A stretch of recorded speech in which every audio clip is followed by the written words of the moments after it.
రేపు జూన్ 12 పాఠశాలలు తెరిసేలోగా తల్లికి వందనం కింద పిల్లల తల్లిదండ్రుల అకౌంట్లలో డబ్బులేయాలని ఈరోజు పాలిట్ బ్యూరో నిర్ణయం చేశాం. కేంద్ర ప్రభుత్వం రేపెప్పుడు అన్నదాత సుఖీభవ కింద ఫస్ట్ ఇన్స్టాల్మెంట్ వేస్తారు, అదే రోజు మనం ఫస్ట్ ఇన్స్టాల్మెంట్ జోడించి రైతులకు ఇవ్వాలని చెప్పి నిర్ణయం చేశాం. దీంతో పాటుగా ఇంకొక మంచి నిర్ణయం తీసుకున్నాం.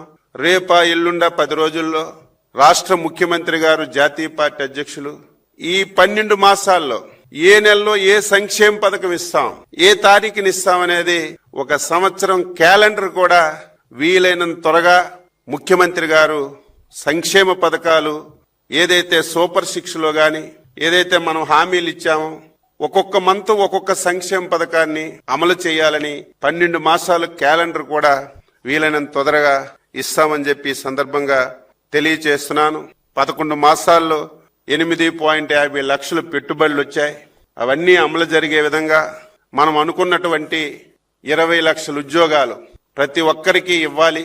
అదేదో మనం చెప్పడం కాదు, ఎవరు కంప్యూటర్లో చూసినా సరే ఏ పరిశ్రమలో ఎంతమందికి, ఏ ఊర్లో ఎంతమందికి, ఏ జిల్లాలో ఎంతమందికి ఇచ్చామనే స్పష్టమైనటువంటి సమాచారాన్ని ప్రతి ఒక్కరికి తెలియజేయాలని ఈరోజు పొలిట్ బ్యూరోలో నిర్ణయం చేశాం.